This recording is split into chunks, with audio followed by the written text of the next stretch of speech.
आंसू भैया के इंस्टाग्राम पे वीडियो पड़ल रहे कल्लू जी के गायल गाना हमार सबसे सुंदर और फेवरेट गाना और गाना के बहुत सारा प्यार मिलल आशीर्वाद मिलल बाकी दिल ना लगे लास्ट में जाके हमने के एक लाइन अरुण भैया कार्यक्रम में भैया रहुआ बड़ा लौकी बने राहुल भैया अखिया तोहरे ही रहिया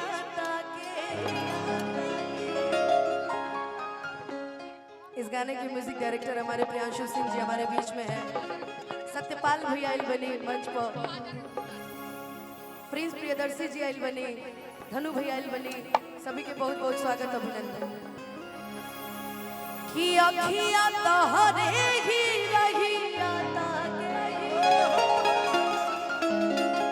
कि गईला कैसान रोग धरा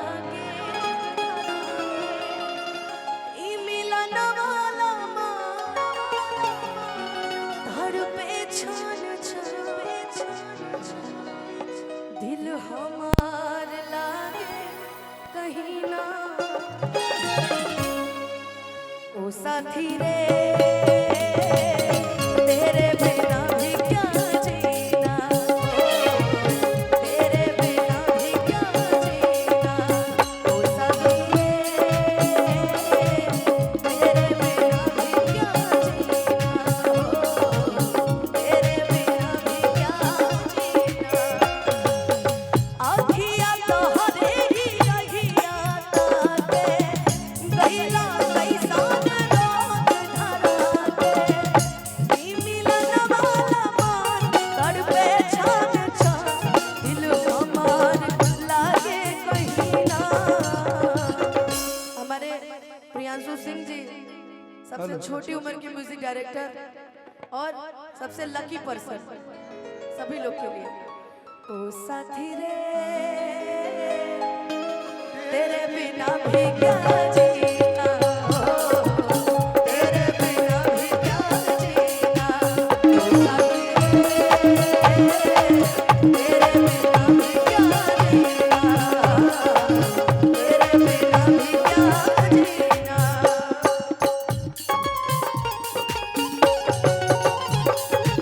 हेलो ये नहीं सब यही लेकिन इसकी लाइन बड़ी अच्छी कल्लू जी।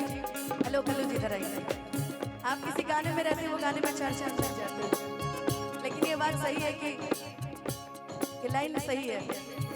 मेरे हालात ऐसे हैं कि मैं कुछ चल नहीं सकती तड़पता हूँ ये दिल लेकिन मैं आहे भर नहीं सकती। हेलो कि जख्म है भरा भरा और तुम चोट खाने की बात करते हो जिंदगी खपा खपा और तुम दिल लगाने की बात करते हो। हमारा जैसे बक्सर जिला में कोनो भी बारात आई ना, चाहे कोनो तिलक होके चाहे कोनो भी फंक्शन होके तो उ गाना बिना कहीं पूरा ना होखेला कि नचोया गवा नहीं तो टंगवा ले हो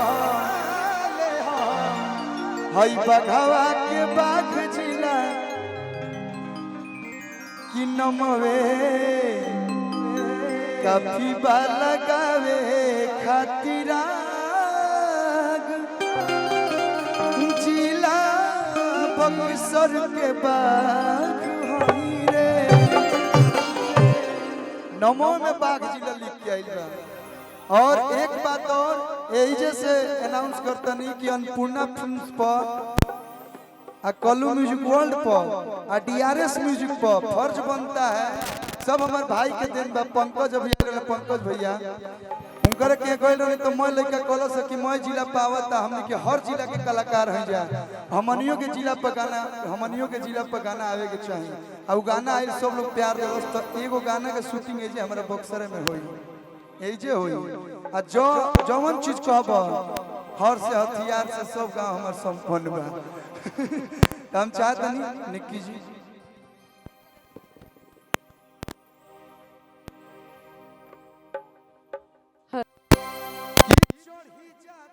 ना सबे सीधे सीधो तरुए जैसन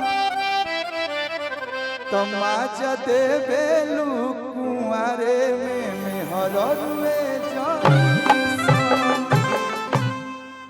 जो बसुते निबलम संग खटिया लगा तब मारेला झुलुफिया हवा साए साए।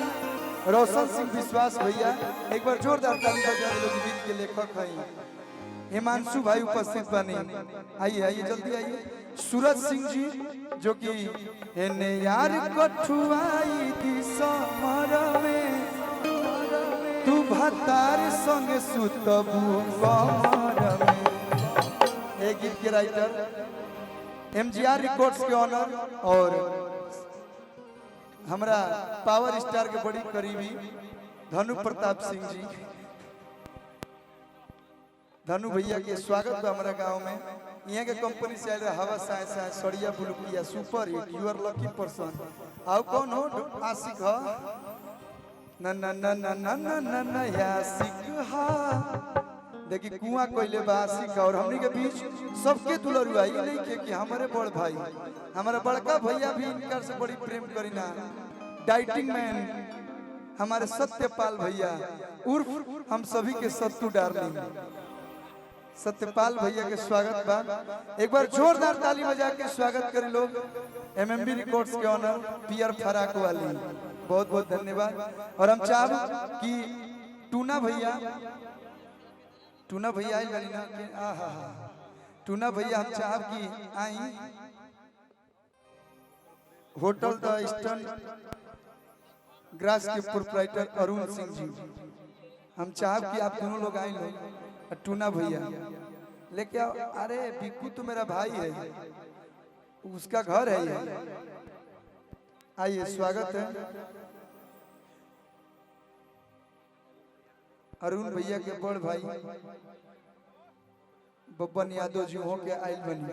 हम चाह आई लोग सम्मान वगैरह बाद बिक्कू भाई बने आया था शुरू में लेकिन बोला नहीं भैया सबको गवा लीजिए हम सबसे लास्ट में गाएंगे। घर पे गया घूम फिर के आया देखा था लड़का के मुंह लाल हो गए हमारे भाई की।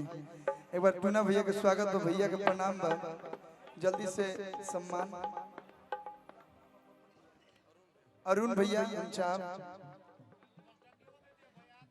स्वागत बा हमारा गांव में जी जी जी बहुत बहुत स्वागत। और अरुण भैया के बड़े भैया आई तक कहे ने पप्पू बड़का भैया